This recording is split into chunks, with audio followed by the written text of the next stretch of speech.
Fokus utama cerita kali ini adalah pada anak pertama Ilagaligo yang telah lahir di Pujananting. Anak hasil dari perkawinannya dengan Putri Tompo. Dia bernama Lama Panganro.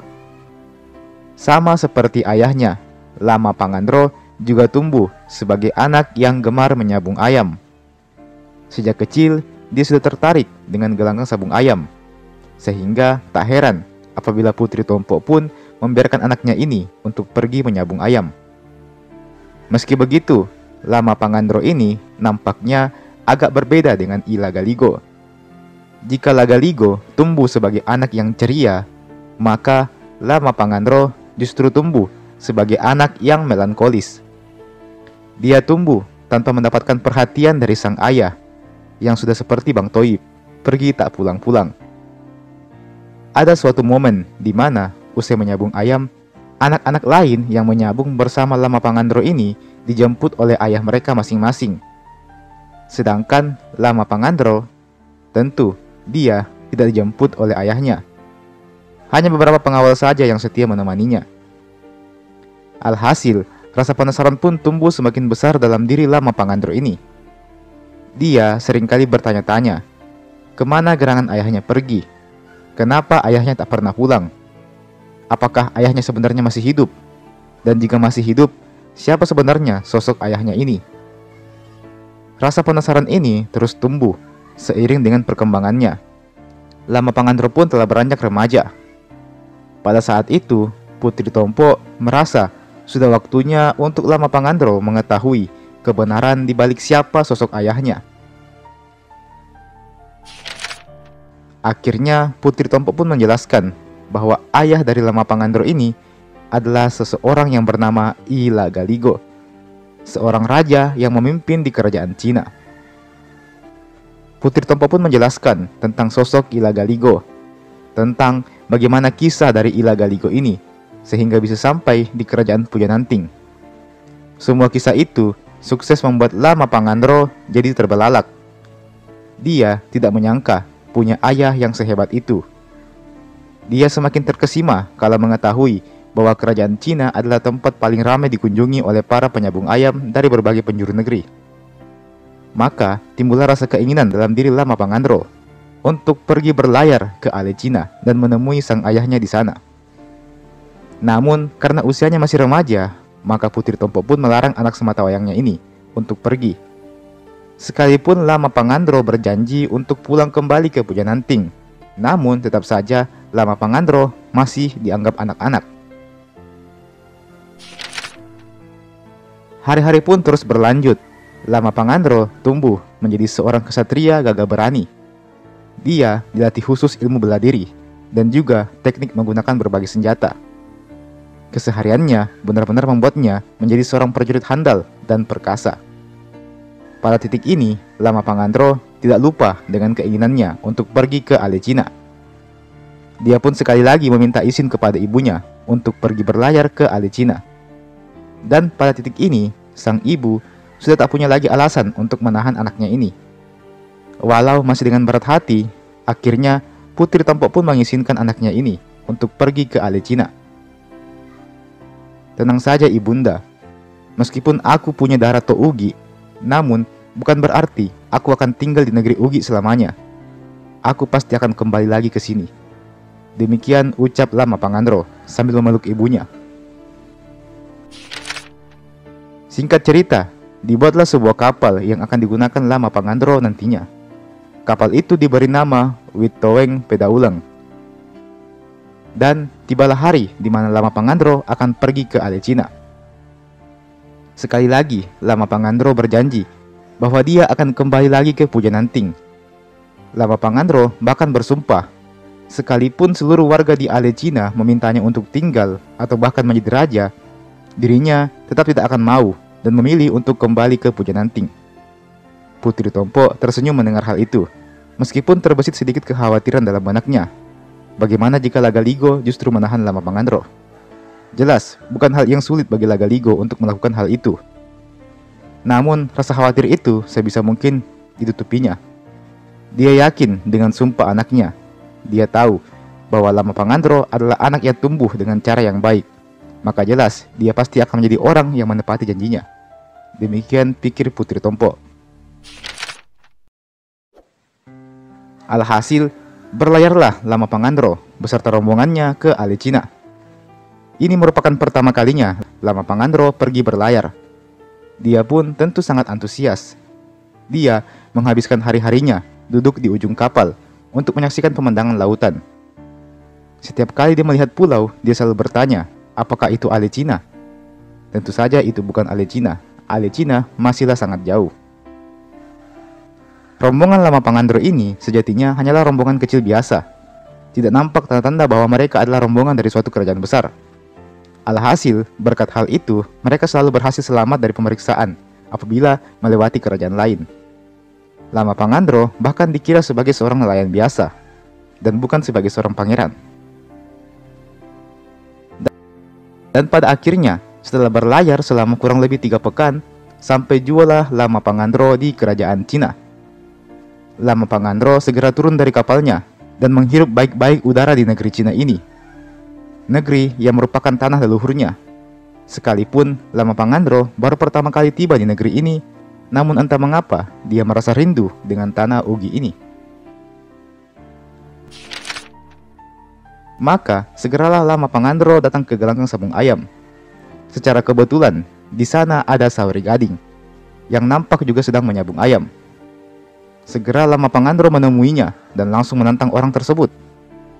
Saori Gading memperkenalkan dirinya.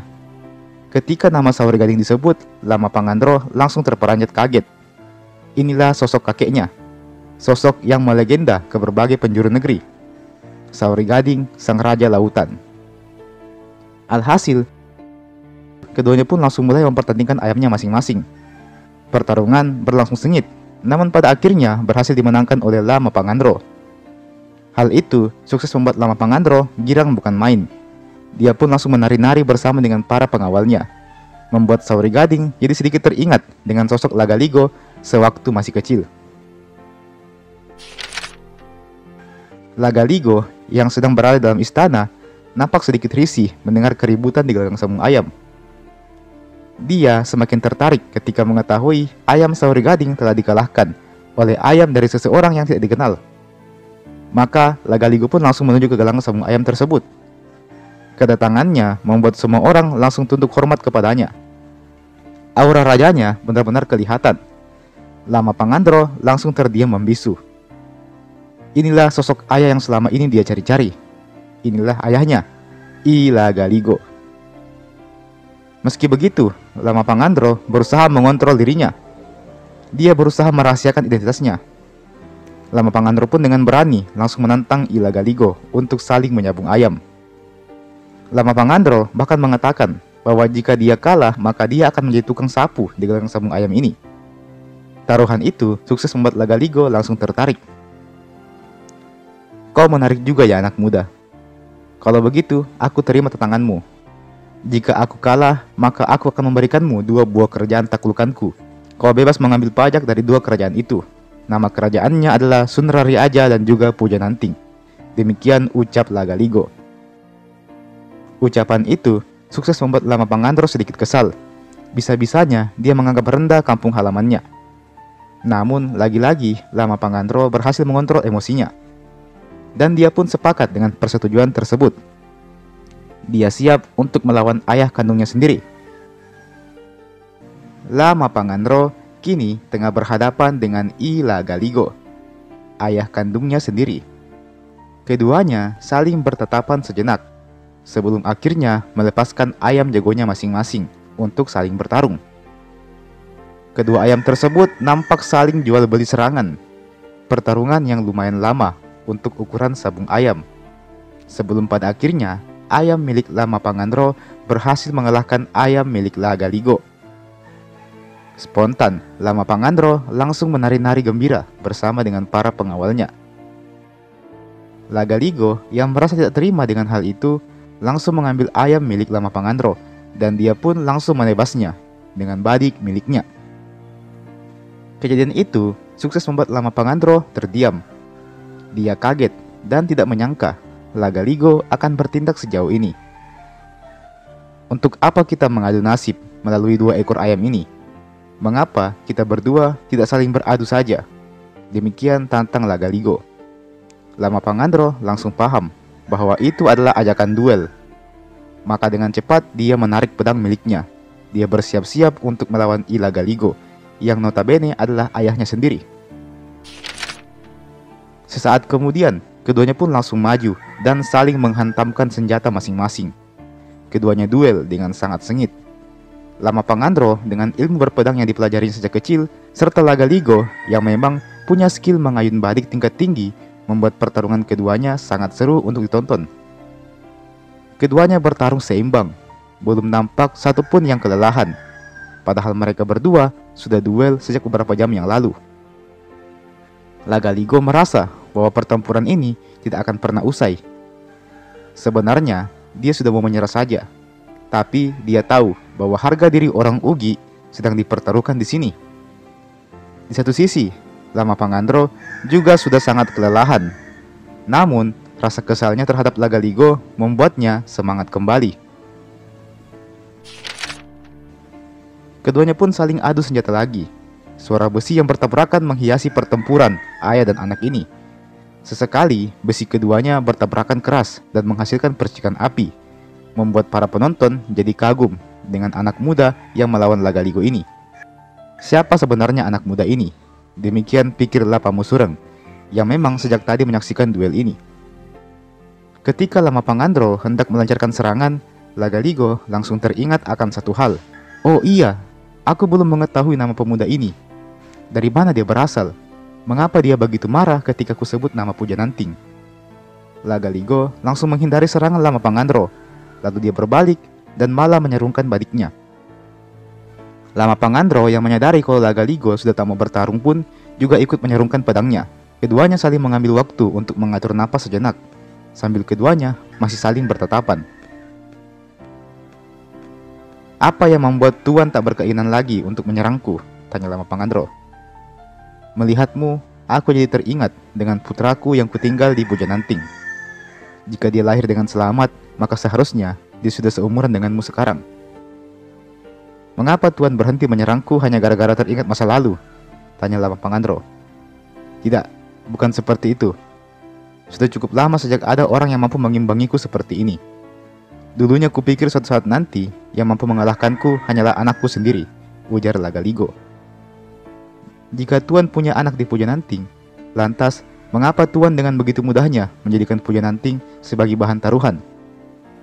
Spontan, Lagaligo langsung teringat dengan Putri Tompo di Pujananting, istri yang amat dia cintai namun belum pernah dia temui kembali. Lagaligo menatap wajah Lama Pangandro dan menyadari ada kemiripan di wajah pemuda itu dengan Putri Tompo. Maka Lagaligo pun kembali bertanya, "Anak muda, siapa sebenarnya namamu dan dari mana engkau berasal?" tanya Lagaligo. Lama Pangandro tak langsung menjawab. Dia hanya tertunduk. Sebenarnya dia sudah memenangi sejak tadi.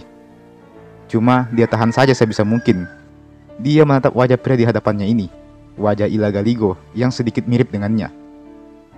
Alhasil, Lama Pangandro langsung menghela nafas panjang. Dengan sedikit bergetar, mulutnya berucap, "Aku adalah Lama Pangandro dari kerajaan Pujananting. Ibuku bernama Putri Tompok dan ayahku bernama..." Belum selesai Lama Pangandro berucap, Lagaligo langsung memeluknya dengan sangat erat sambil meneteskan air mata. Lagaligo menangis sejadi-jadinya. Dia sudah merasakan sejak awal bahwa anak muda yang dilawannya ini bukanlah orang yang asing. Dia pun langsung lega kala mengetahui kalau memang sosok yang dilawannya itu adalah anaknya sendiri. "Kenapa kau tak bilang dari tadi, anakku? Aku sudah sangat lama menantikan momen bertemu denganmu ini." Demikian ucap Lagaligo sambil menangis. Lama Pangandro yang tidak mengharapkan pelukan hangat dari sang ayah pun jadi ikut menangis juga. Keduanya berpelukan erat dan sama-sama menangis seperti anak kecil. Sekilas kini keduanya tampak semakin mirip. Lama Pamusureng yang menyaksikan kejadian itu juga ikut menangis.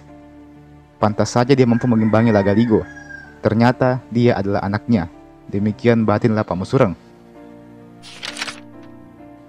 Beberapa saat yang lalu, Lagaligo dan Lama Pangandro saling adu pedang dengan niat membunuh. Namun kini, keduanya berpelukan sambil menangis. Memang kelihatan aneh, tapi itulah keluarga. Lagaligo sejenak melepas pelukannya. Kemudian, dia menghapus air matanya. Lalu, dia dengan lantang mengumumkan bahwa pemuda di sampingnya ini adalah Lama Pangandro dari kerajaan Pujananting, dan dia adalah anak kandungnya. Seketika, semua orang yang menyaksikan hal itu langsung berteriak, "Kuru Sumange Lama Pangandro." Semuanya bersuka cita menyambut Lama Pangandro. Selama ini, memang Lagaligo belum punya satupun anak di Alecina. Keempat istrinya di sini belum ada yang memberikannya keturunan. Dengan kedatangan Lama Pangandro, maka jelas hilanglah sudah rasa risau dalam diri masyarakat Alecina. Akhirnya, Alecina bisa punya penerus juga. Jika Lama Pangandro tidak datang ke Alecina, maka bisa jadi saat Lagaligo turun tahta nantinya, maka akan terjadi perang saudara demi memperebutkan kursi pemimpin. Tak ayal, kedatangan Lama Pangandro ini dianggap sebagai penanda bahwa Alecina akan baik-baik saja ke depannya. Tanah Ugi akan damai-damai saja, karena sang putra mahkota telah datang ke Alecina, dan dialah Lama Pangandro. Sauri Gading yang sejak awal memang ikut menonton pertandingan itu jadi ikut terharu. Dia sangat bangga menyaksikan keturunannya telah beranak pinak. Dia bangga perjuangannya ke Alecina tidak berakhir sia-sia. Dia bangga anaknya kini punya anak. Dia bangga akhirnya memiliki seorang cucu dari Lagaligo. Sejenak, Sauri Gading menatap langit, tempat di mana nenek buyutnya berasal. Mungkin waktuku di bumi tidak akan lama lagi. Demikian batin Sauri Gading sambil menatap langit. Lagaligo nampak masih terharu menyaksikan anak di depannya ini. Anaknya kini telah sebesar ini. Lama Pangandro, dialah kelak yang akan menjadi penguasa di 4 kerajaan sekaligus. Aleluwu, Alecina, Pujananting, dan Sunrariaja. Maka tak heran Lagaligo amat sangat membanggakan anaknya ini. Keduanya pun langsung masuk ke dalam istana dan mulai bercakap-cakap perihal masa-masa yang dialami oleh Lama Pangandro di Pujananting. Tak lupa pula Lagaligo ikut menceritakan masa lalunya, termasuk ketika dia menangkap milik Naiyo dan mengeksekusinya. Lama Pangandro sendiri tidak menganggap tindakan Lagaligo adalah suatu kesalahan, karena memang Sunrariaja duluanlah yang mau menyerang Alecina. Meski begitu, Lama Pangandro sedikit tak setuju dengan cara Lagaligo mengakhiri hidup milik Naiyo. Percakapan pun terus berlangsung. Lagaligo nampak sangat senang menyambut anaknya ini. Dia bercerita dengan antusias. Lama Pangandro sempat meminta agar istri milik Naiyo beserta para tawanan perang lainnya yang dibawa dari Sunrariaja agar dikembalikan saja ke kerajaannya. Lagaligo langsung menyetujui hal itu. Dia bahkan dengan sukarela memberikan Sunrariaja kepada Lama Pangandro. "Akan kukabulkan semua permintaanmu, nak, asalkan kamu mau tinggal di sini dan menjadi penerusku untuk memimpin Alecina dan Aleluwu." Demikian ucap Lagaligo dengan ekspresi yang sangat senang. Lama Pangandro untuk sesaat larut dalam kebahagiaan. Dia tidak menyangka kedatangannya akan disambut seperti ini. Dia bahkan tidak menyangka bahwa dirinya benar-benar akan ditawari menjadi putra mahkota. Sungguh, dia merasa bahagia bisa bertemu dengan ayahnya ini. Namun, sesaat kemudian dia teringat akan janjinya kepada sang ibu. Sebelum berangkat ke Alecina, Lama Pangandro telah berjanji untuk kembali lagi ke Pujananting dan tidak akan tinggal lama di Alecina. Sekalipun Lagaligo beserta semua rakyat Alecina memohon padanya untuk tinggal. Alhasil, Lama Pangandro pun berucap, "Terima kasih ayahanda atas kemurahan hatimu untuk menerimaku di sini. Hanya saja, kedatanganku kemari bukanlah untuk meminta harta ataupun jabatan. Aku kemari semata-mata hanya ingin bertemu dengan ayah dan kakekku, yang selama ini hanya ku dengar ceritanya dari ibuku. Aku hanya ingin tahu seperti apa rupa dari ayah dan kakekku ini, agar hidupku tak dipenuhi dengan rasa penasaran." Demikian ucap Lama Pangandro. Ekspresi Lagaligo yang tadinya senang bukan main, mendadak berubah menjadi masam. Dia nampak kecewa dengan pernyataan anaknya ini. Meski begitu, Lagaligo kembali mencoba merayu anaknya ini.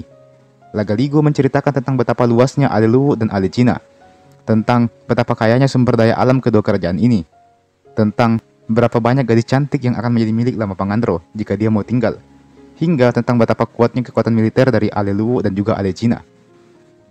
Lama Pangandro yang memang sudah berjanji sejak awal pun tetap tidak bergeming. Dia tetap memaksakan dirinya untuk tidak tinggal di Alecina. Maafkan aku, Ayahanda. Tujuanku kemari hanyalah untuk bertemu denganmu dan kakekku. Setelah itu, aku akan segera pulang ke Pujananting. Demikian ucap Lama Pangandro. Jadi, apapun yang kukatakan, kamu akan tetap pulang juga? Tanya Lagaligo dengan nada membentak.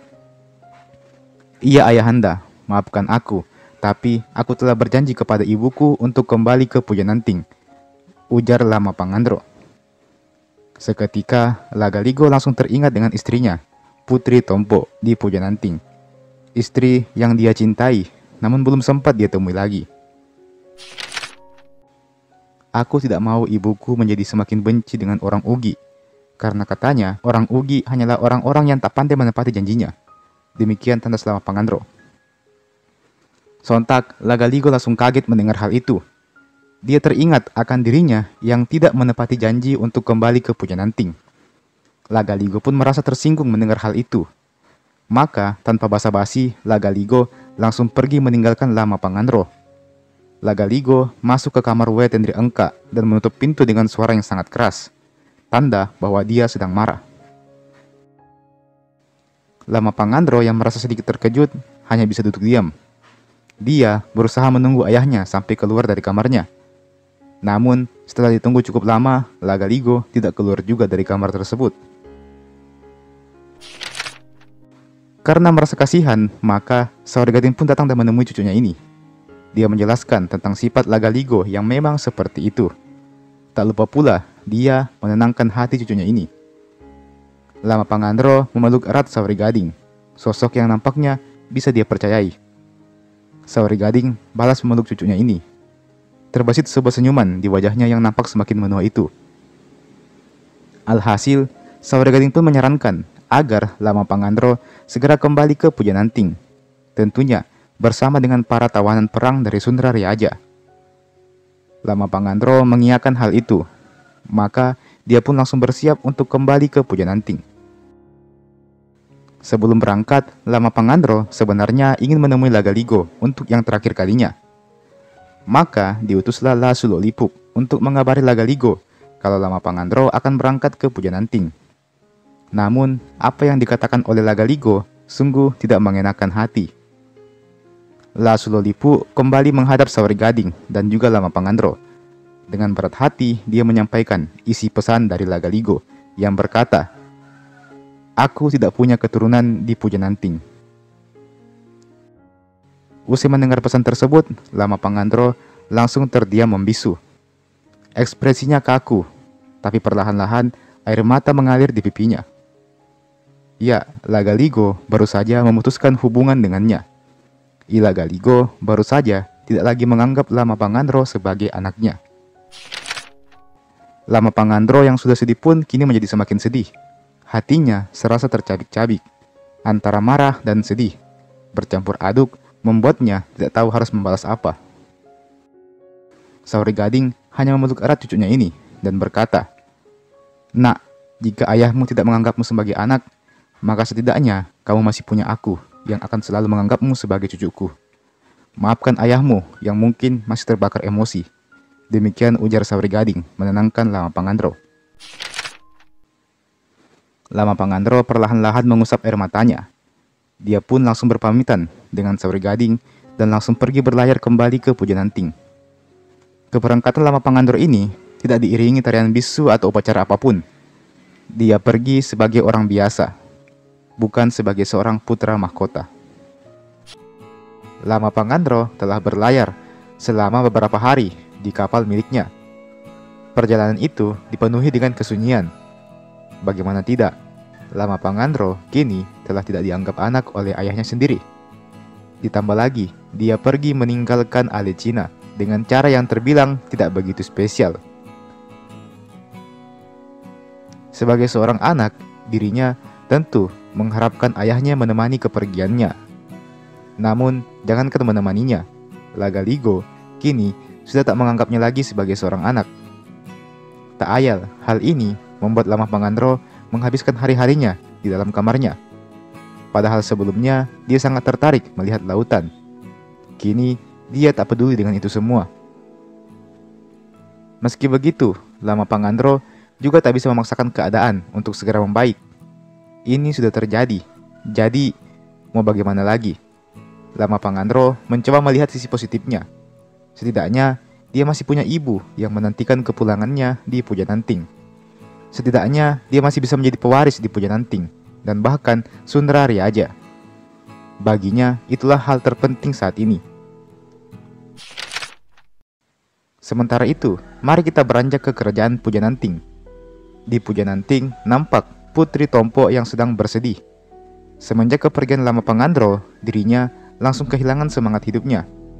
Ada banyak kekhawatiran di kepalanya, mulai dari keselamatan Lama Pangandro, kemudian tentang Lagaligo yang mungkin saja melarang Lama Pangandro untuk pulang ke Pujananting, hingga masa depan Pujananting jika seandainya Lama Pangandro tidak akan kembali lagi ke Pujananting. Rasa khawatir ini pada akhirnya berdampak ke kesehatannya. Dia menjadi malas makan, dan hal itu sukses membuatnya sakit-sakitan. Kesedihan Putri Tompo ini membuatnya semakin terpuruk dalam kegelisahan yang tidak ada ujungnya. Hingga pada akhirnya, Putri Tompo pun tak kuat lagi menahan kegelisahan yang berkecamuk di kepalanya. Dia tak sanggup lagi menahan kerinduannya akan anaknya. Pada akhirnya, Putri Tompo pun meninggal dunia. Weberiaji dan Topalaguna menangis sejadi-jadinya. Mereka berdua meratapi kepergian anak sematawayangnya ini. Tak ayal, meninggalnya Putri Tompo ini membuat Pujananting diselimuti rasa duka yang teramat dalam. Sementara itu, Lama Pangandro yang sudah mulai move on dari kelakuan ayahnya memutuskan untuk singgah sebentar di sebuah kerajaan yang bernama Arobiring. Di kerajaan itu, Lama Pangandro menghabiskan waktunya dengan menyabung ayam. Dia nampaknya belum tahu kalau ibunya telah meninggal dunia. Sebelum akhirnya dia mendengar kabar dari salah seorang pengawal di Arobiring yang mengatakan bahwa Putri Tompo dari Pujananting sedang sakit. Maka disitulah Lama Pangandro langsung bergegas untuk melanjutkan perjalanannya ke Pujananting. Pihak Pujananting sendiri sejatinya telah mengirimkan sejumlah pasukan untuk menemui Lama Pangandro di Alecina. Mereka hendak mengabarkan bahwa Lama Pangandro akan segera diangkat menjadi raja di Pujananting, sekaligus juga mengabarkan kalau sang ibunda telah meninggal dunia. Beruntung, di tengah jalan, rombongan tersebut berhasil bertemu dengan Lama Pangandro, yang ternyata menepati janjinya untuk kembali ke Pujananting. Setelah bertemu, mereka langsung melaporkan bahwa Lama Pangandro akan segera dilantik menjadi raja di Pujananting. Lama Pangandro langsung menyetujui hal itu. Kemudian, Lama Pangandro ingin menanyakan kondisi ibunya, benarkah ibunya sakit. Namun, para orang di rombongan tadi nampak tak memberi kesempatan bertanya kepada Lama Pangandro. Mereka berniat untuk merahasiakan kematian ibu dari Lama Pangandro, agar Lama Pangandro tak bersedih dulu dan malah menolak menjadi raja di Pujananting. Rencananya, setelah Lama Pangandro diangkat menjadi raja, barulah mereka akan menyampaikan perihal kematian ibunya. Singkat cerita, Lama Pangandro beserta semua rombongannya akhirnya tiba juga di Pujananting. Tentunya, dia disambut dengan penuh sukacita. Dia diarak dengan penuh hormat menuju ke istana Pujananting. Weberiaji dan Topalaguna langsung menyambut Lama Pangandro dan mengatakan bahwa Lama Pangandro akan diangkat menjadi raja sekarang juga. Lama Pangandro awalnya cukup kaget. Kenapa secepat itu dia diangkat menjadi raja? Bukankah setidaknya mereka bisa memberinya waktu istirahat 1 atau 2 hari sebelum melakukan pelantikan? Lama Pangandro juga ingin menanyakan perihal di mana ibunya. Namun lagi-lagi dia tak mendapatkan kesempatan untuk bertanya soal itu. Alhasil, upacara pelantikan pun dilakukan saat itu juga.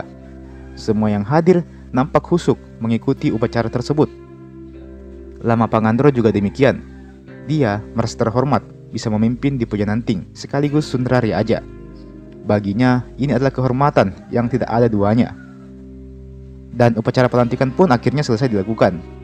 Kini, Lama Pangandro telah resmi menjadi raja di kerajaan Pujananting dan juga Sundra Riaja. Meski begitu, terbesit rasa heran dalam benak Lama Pangandro. Sejak tadi, dia tidak melihat sosok ibunya. Maka, momen itu langsung dimanfaatkan oleh Lama Pangandro. Dia pun langsung bertanya kepada Weberi Aji. "Di mana ibuku?" Demikian tanyanya. Mendengar pertanyaan itu, sontak Weberi Aji dan seluruh warga Pujananting langsung meneteskan air mata. Semuanya menangis dengan penuh haru. Lama Pangandro pun makin bingung dengan keadaan di sekitarnya. "Maafkan kami, Nak, tapi ibumu telah meninggal dunia dikarenakan sakit yang dialaminya. Beliau merindukanmu dengan teramat sangat. Dia mengira kau akan seperti ayahmu yang tidak menepati janjinya. Karena itu, dia pun jatuh sakit dan pada akhirnya meninggal dunia." Demikian ucap Topalaguna. Lama Pangandro yang mendengar hal itu langsung terdiam. Cobaan apa lagi ini? Demikian pikirnya. Ekspresinya beku. Dia tak tahu harus berkata apa. Sosok ibunya yang merupakan satu-satunya orang yang paling peduli dengannya telah pergi meninggalkannya. Sang ibu yang dia anggap sebagai rumah kini telah pergi dan tak akan pernah kembali lagi. Dia tidak akan pernah bisa melihat sosok ibunya lagi.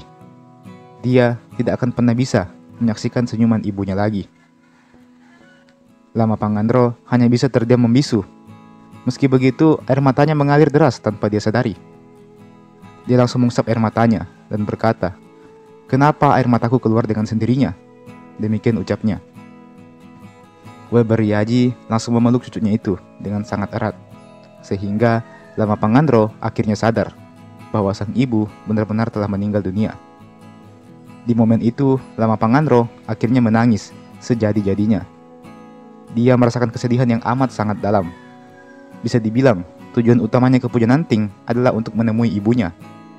Namun kini, sang ibu telah tiada. Lama Pangandro meminta agar dirinya diantar ke kamar ibunya.